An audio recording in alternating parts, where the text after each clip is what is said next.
Break کے بعد ایک بار پھر آپ کی خدمت میں حاضر ہیں، بقیہ سوالات آگے خدمت میں پیش کرتے ہیں۔ السلام علیکم مولانا صاحب۔ سلام، میری ریکویسٹ ہے میرا نام نہیں بتانا۔ نہیں بتائیں گے، بالکل نہیں بتائیں گے۔ میرا مسئلہ، میری امی میری شادی خالہ کے لڑکے سے کروانا چاہتی ہیں۔ وہ مجھ سے 1 سال چھوٹا ہے اور میری اس سے تھنکنگ نہیں ملتی، اور وہ کسی اور سے پیار کرتا ہے۔ اس سے شادی کرنا چاہتی ہوں، میں کسی اور سے پیار کرتی ہوں، اس سے شادی کرنا چاہتی ہوں۔ میں نے بتایا ان کے بارے میں امی کو، پر وہ مان نہیں رہی ہیں کیونکہ ہماری شادی کاسٹ میں ہی ہوتی ہے۔ تو کیا ہاں بھر دوسرے کاسٹ جماعت میں شادی کر سکتے ہیں؟ لڑکا اچھا، اس لیے میں نے بتایا امی کو۔ اب امی ضد کر رہی ہیں خالہ کے لڑکے سے شادی کرنے کے لیے۔ ہم لوگ اہل بیت اطہار کے چاہنے والے ہیں۔ سرکار رسالت مآب نے اپنی بیٹی کی شادی کے لیے خود بیٹی سے پوچھا تھا، جی، لہٰذا کسی بھی ماں اور باپ کو، والدین کو اپنی بیٹیوں کے اوپر خاص کر کے پریشر نہیں کرنا چاہیے کہ کہاں شادی کرو، جبکہ بیٹی دوسرا رشتہ بھی بتا رہی ہے اور وہ بھی بہتر رشتہ، ہم کفر رشتہ بتا رہی ہے۔ تو ایسی صورت میں کہیں پر بھی صرف انہی کو نہیں، یہ تو بہانہ ہے۔ میں تمام والدین سے کہنا چاہتا ہوں جلدی شادی کرائیں بچیوں کی، اور جو رشتہ ملے بہتر سے بہتر اس پہ کرائیں، زبردستی نہ کروائیں، کیونکہ آج آپ زبردستی کر کے شادی کروا بھی دیجئے اور لڑکی کا دل نہیں مان رہا ہے تو نتیجے میں پھر لڑکا بھی نہیں مانتا اور پھر رشتے ٹوٹ جاتے ہیں۔ یہ بہتر نہیں ہے، یہ اچھا نہیں ہے۔ اچھا، کاسٹ جو انہوں نے انگلش میں لکھا ہے، اگر اس میں مسلک الگ الگ ہو، کفو ہونا چاہیے، یعنی دین و ایمان کے اعتبار سے ہم پلہ ہونا چاہیے۔ اگر ہم اثنا عشری ہیں تو جس سے شادی کرنا چاہ رہے ہیں وہ بھی اثنا عشری ہونا چاہیے۔ شکریہ آغا۔ السلام علیکم۔ وعلیکم السلام۔ ہم کیف علی دہلی سے، ہمارا سوال ہے کہ امام زمانہ عجل تعالیٰ فرجہ شریف سے قریب ہونے کے سب سے بہترین عمل کون سا ہے؟ سب سے بہترین عمل یہی ہے کہ انسان اپنے آپ کو گناہوں سے بچائے، تقوی اختیار کرے۔ بہت سے ایسے متقی افراد کا واقعہ ملتا ہے جن سے خود سرکار بقیت اللہ العظم عجل اللہ تعالی فرج الشریف ملنے آئے ہیں۔ کیوں؟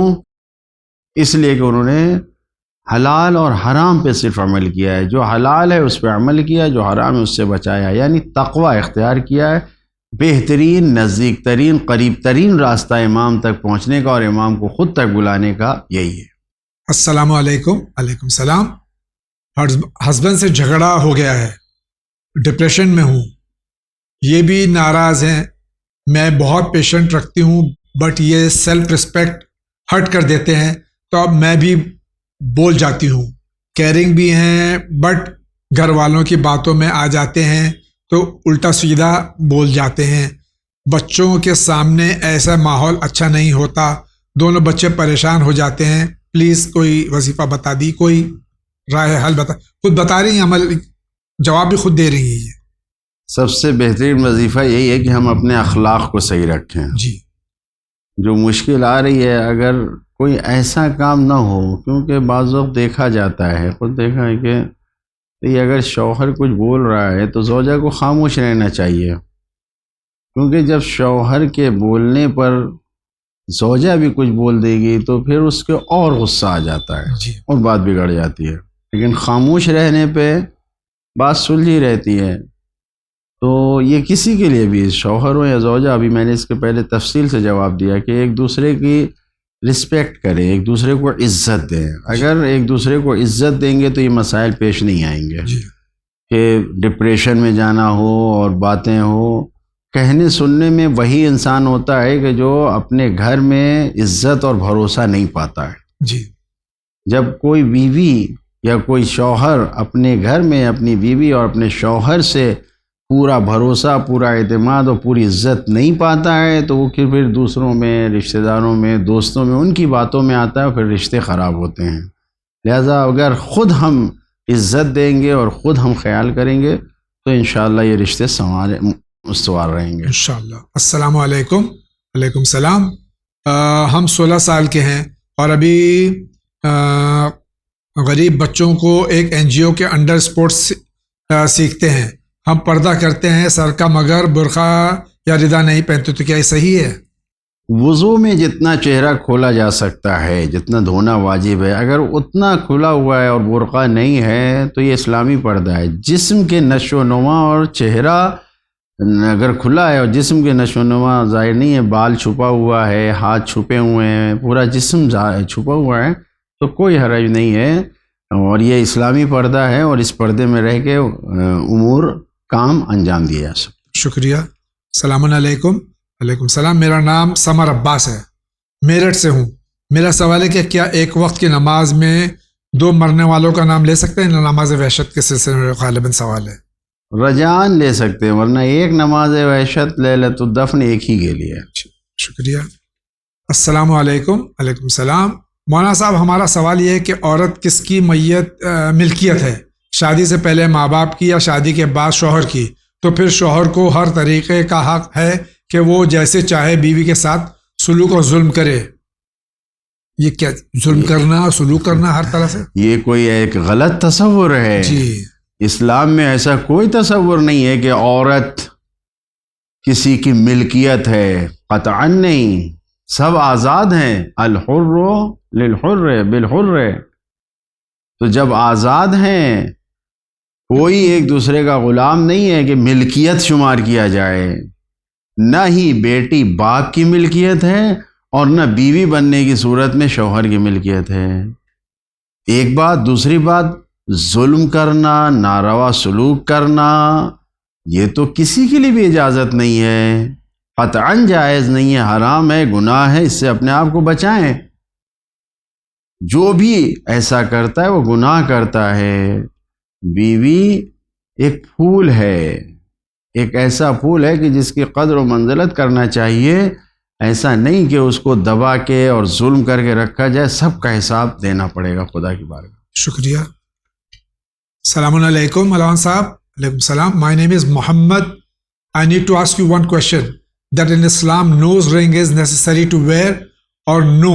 Because my mama is saying my wife to wear and my wife don't want to wear nose ring. So what to do?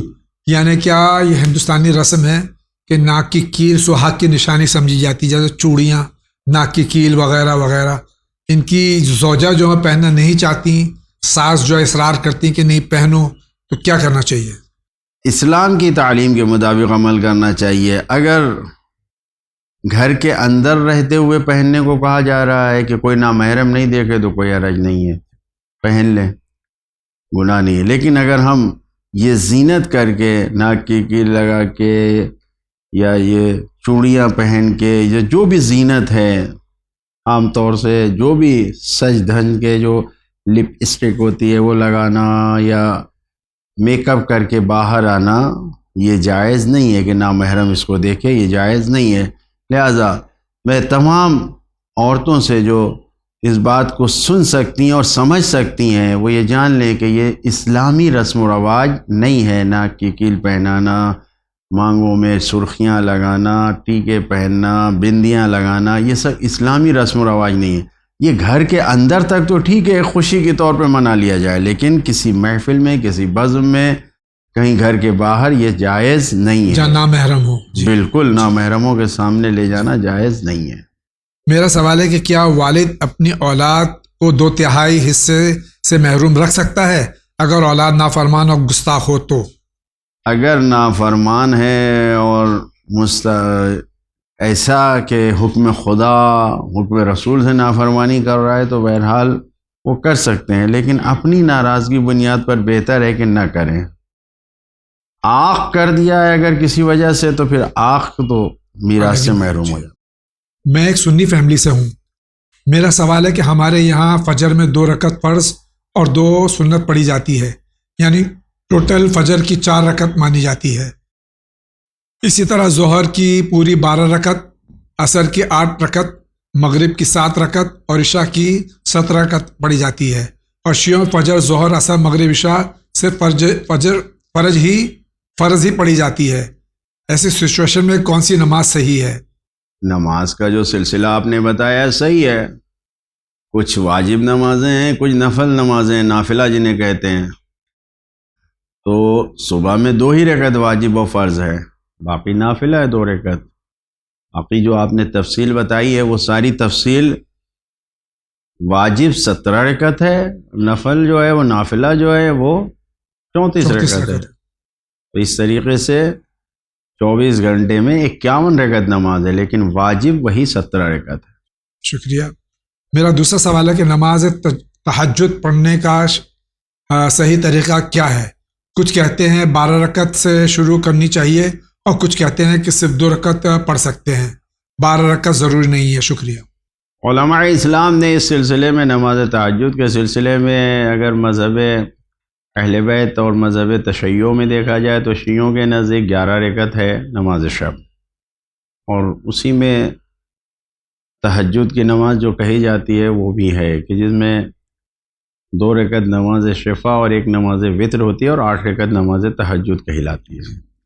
Ulema Islam نے اختلاف کیا ہے. اہل سنت کے ہاں کچھ لوگوں نے کہا ہے کہ کم سے کم 2 رکعت اور زیادہ سے زیادہ 12 رکعت ہے، کچھ نے کہا ہے کم سے کم 2 رکعت اور زیادہ سے زیادہ 10 رکعت ہے. اس طریقے سے اختلاف پایا جاتا ہے. لہٰذا اگر کسی نے آپ سے کہا کہ 2 رکعت صحیح ہے، 2 رکعت ہی پڑھ لی جائے، تو اس کا مطلب ہے کم سے کم 2 رکعت تہجد کی نماز ہے. ہاں، شیعوں کی 11 رکعت ہے ٹوٹل. جی کوئی اختلاف نہیں ہماری. السلام علیکم. وعلیکم السلام. My great grandfather was adopted. He inherited the property of the adopted father. As per Sharia, what will be my father's caste? Will the caste be of the adopted father or his biological father? ان کے great grand father جو جد کے جد جو تھے وہ adapted تھے، کسی نے ان کو پالا تھا.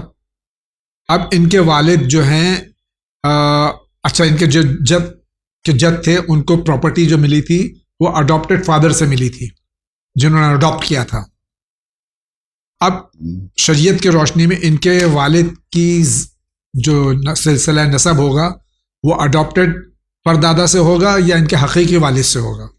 سلسلہ نسب تو حقیقی والد سے ہوگا. اگر لکھنا ہے کہیں پر جی جو ان کے پردادا یا ان کے والد جو تھے اڈاپٹڈ، تو سلسلہ نسب جو لکھا جائے گا وہ حقیقی والد حقیقت میں جو حقیقی والد انہی کی طرف سے لکھا جائے گا. جی.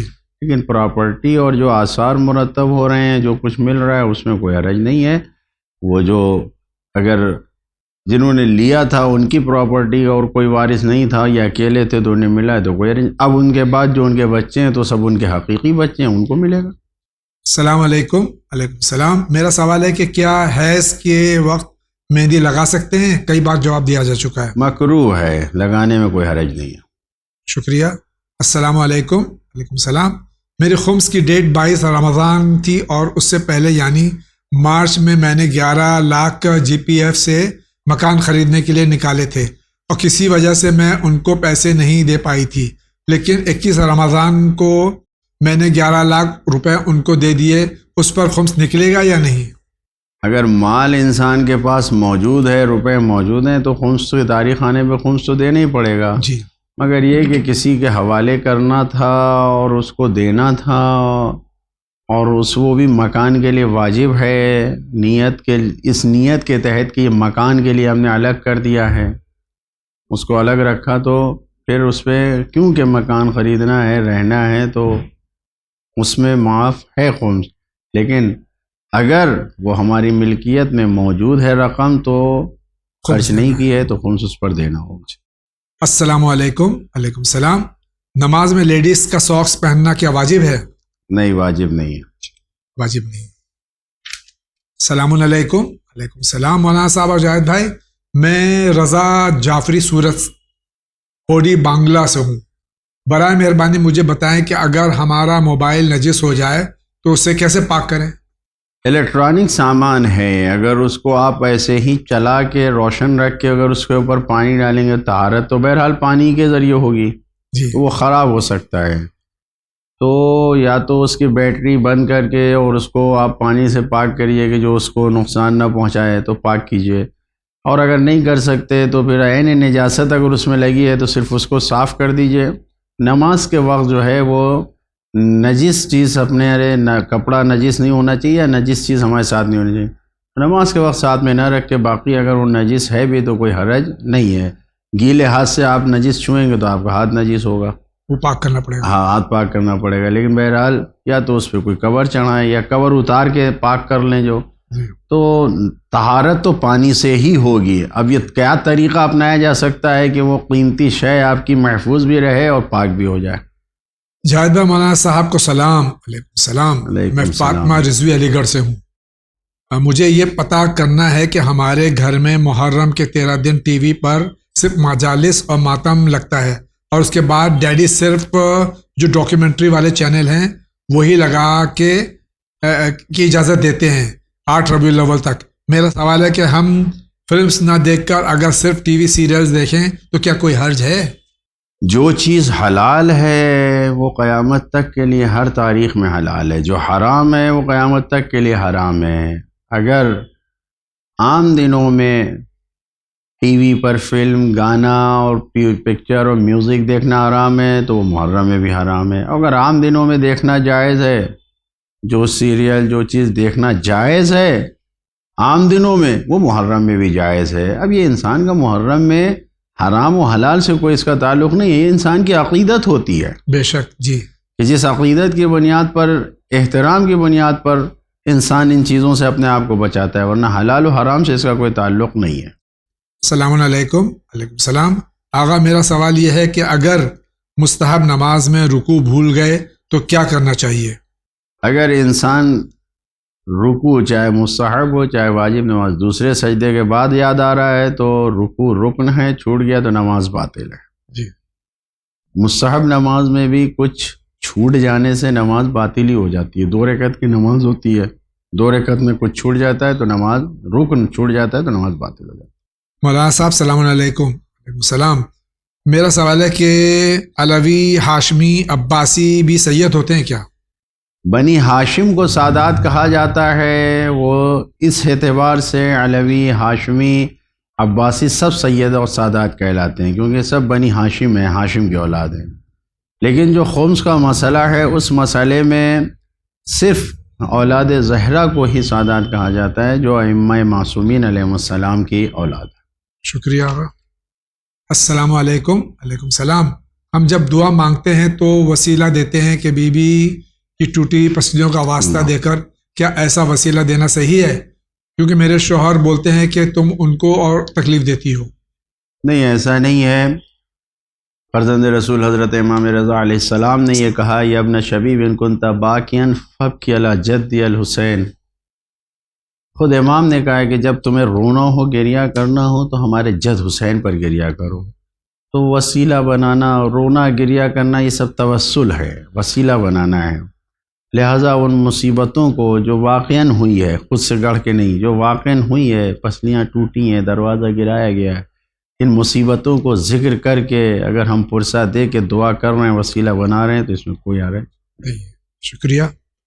میرا سوال ہے کہ میں نے اپنی شادی کے لیے ایک لڑکی کے لیے استخارہ دکھوایا تھا اور استخارہ قرآن سے بہتر آ گیا تھا ہم دونوں کے حق میں، پر اب وہ لڑکی کچھ ایسے کام کرنے لگی جو بے پردگی کا بھی سبب ہے اور مجھے بھی ناپسند ہے. ایسی صورت میں کیا کروں؟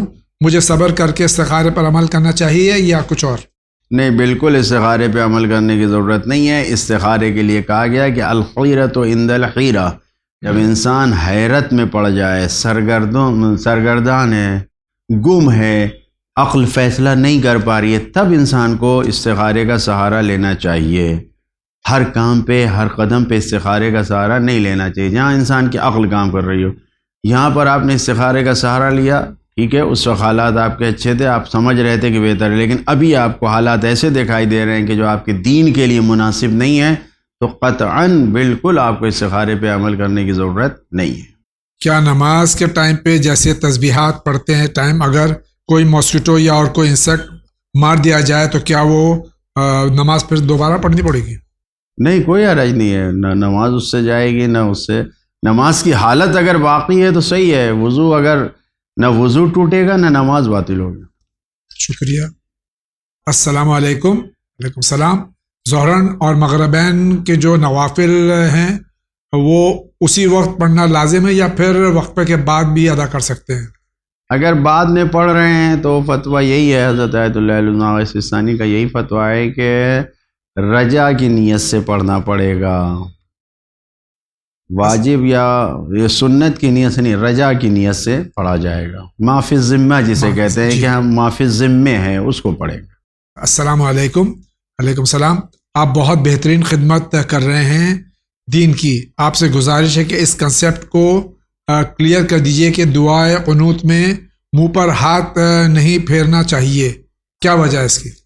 نماز کی حالت میں جو اعمال بتائے گئے ہیں اس میں ہم سے نہیں کہا گیا ہے، ہم کو یہ حکم دیا گیا ہے کہ صلو کما رأیتمونی اصلی۔ سرکار رسالت مآب صلی اللہ علیہ وآلہ وسلم نے یہ فرمایا ہے کہ ویسے ہی نماز پڑھو جیسے تم نے مجھے پڑھتے دیکھا ہے۔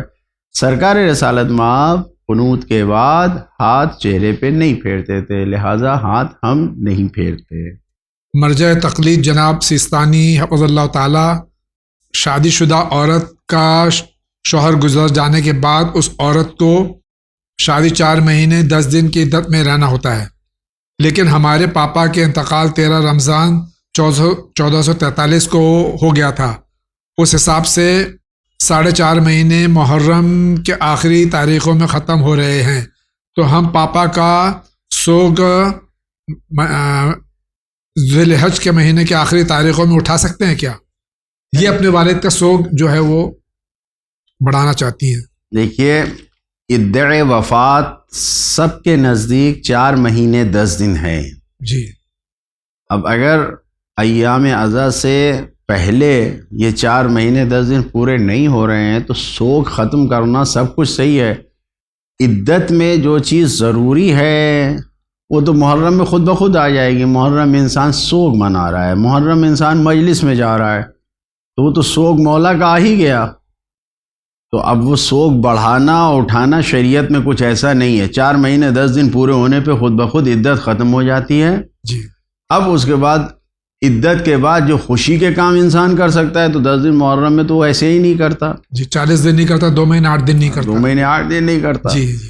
تو پھر کوئی حرج نہیں ہے، یہ کوئی رسم و رواج نہیں ہے کہ سوگ بڑھایا جائے تو جلد سے پہلے کرے، یہ شریعت نے لازم نہیں قرار دیا ہے۔ سلام جاویدہ مولانا صاحب۔ علیکم السلام۔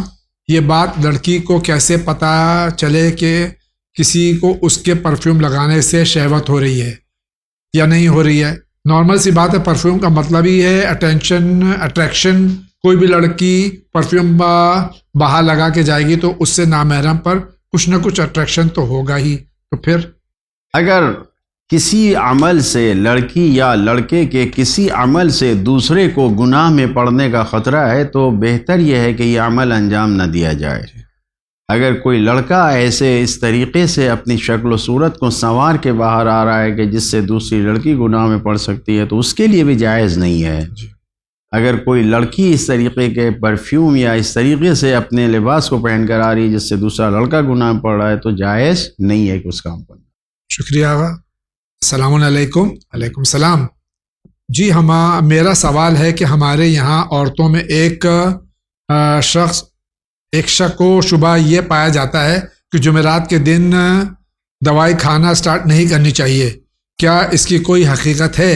اور اگر کسی کے گھر کے سامنے سے جنازہ نکلے تو وہ اپنے گیٹ دروازے کے آگے پانی ڈالتے ہیں، کیا یہ بھی کوئی صحیح ہے عمل؟ آیت اللہ سیستانی فضل اللہ تعالیٰ کے نزدیک روشنی ڈالیں ان کے فتوے کے حساب سے۔ دونوں عمل کی شرعی کوئی حیثیت نہیں ہے، نہ ہی ایسی کوئی شریعت میں گفتگو کی گئی ہے کہ جمعرات کے دن دوا نہیں کھانا چاہیے۔ آج انسان جمعرات کا دن ہے اور جمعرات کے دن کسی کے سر میں درد ہو رہا ہے تو کیا دوا نہیں لے گا، انتظار کرے گا یا ہارٹ اٹیک ہو جائے کسی کو زبان کے نیچے فوراً دوا رکھے گا؟ نہیں جی۔ تو اس لیے دونوں باتیں صحیح نہیں ہے، نہ ہی کہیں سے جنازہ گزرے تو پانی پھینکنے کی ضرورت ہے اور نہ ہی جمعرات کو دوا کھانے سے رکنا ہے۔ ایسے ہی پانی فضول میں پھینکنا جو اس کا حساب دینا پڑے گا، حساب دینا پڑے گا۔ جی شکریہ۔ السلام علیکم۔ وعلیکم السلام۔ کیا ماہ محرم میں عطر ڈیو وغیرہ لگانا مجلس میں جانے کے لیے صحیح ہے؟ صحیح ہے، اگر انسان کے بدن کی بدبو ختم ہو رہی ہے اور اس لیے لگا کے جا رہا ہے صحیح ہے، لیکن خوشی کا اظہار ہو، زینت اگر ہو تو نہیں کرنا چاہیے، مناسب نہیں ہے۔ یہ ایک عقیدتی مسئلہ ہے۔ جب ہم اپنے مرحومین کے پاس جاتے ہیں تو کیا کوئی ہمارے گھر میں جنازہ اڑ جائے، کوئی انتقال ہو جائے تو کتنے دن تک ہم اس طریقے کی چیزیں نہیں استعمال کرتے؟ صحیح ہے. تو بالکل سرکار سید الشہداء علیہ الصلاۃ والسلام کے غم میں ان چیزوں کو نہیں کرنا چاہیے. لیکن بعض وقت ایسا ہوتا ہے کہ موسم گرمی کا ہے، انسان مجلس میں جا رہا ہے، جسم سے پسینے کی ہو رہی، تو ایک ہلکا اسپرے خوشبو لگا کے گیا تو اس کو کوئی زینت یا خوشی نہیں کہلاتی. شکریہ آقا. اسی کے ساتھ آج کے اس ایپیسوڈ کا وقت ختم ہو جاتا ہے. میں آپ کا شکریہ ادا کرتا ہوں کہ آپ تشریف لائے اور سوالات کے جوابات دیے. یقیناً ماہ ذی الحجہ رفتہ رفتہ گزرتا جا رہا، اور خاص طور سے عید سعید غدیر جو کہ پیر کے دن، منڈے کے دن 18 ذی الحجہ کو ہے، اس کو شایان شان طریقے سے منائیں اور دنیا تک پیغام غدیر پہنچانے کی پوری کوشش کریں. آغا آپ سے التماس دعا. خداوند عالم سے دعا کرتے ہیں کہ ہمیں غدیری دین، حقیقی دین، جو دین تکمیل ہوا ہے، اس کو سمجھنے اور اس پر غور و فکر کر کے عمل کرنے کی توفیق عطا فرمائے، جس میں نجات ہے، جس میں سعادت ہے، دنیا و آخرت کی بھلائی جس دین میں ہے، اس دین پہ ہمیں عمل کرنے اور اس کے مطابق زندگی گزارنے والوں میں قرار دیں. یہی التجا ہے، یہی دعا ہے. بہتر سے بہتر عمل کریں اور اپنے مولا کو پہچانوائیں تاکہ لوگ ہمارے عمل کے ذریعے غدیر کی طرف آئیں. ہماری زبان کہے یا نہ کہے، ہمارا عمل یہ کہے کہ ہم غدیری ہیں، اور لوگ غدیر کی طرف دلچسپی پیدا کریں اور آئیں اور پھر غدیری بن جائیں. بہت بہت شکریہ آقا. اسی کے ساتھ اجازت دیجیے، اگر زندگی رہی تو پھر آپ سے ملاقات ہوگی. وآخر دعوانا ان الحمد للہ رب العالمین.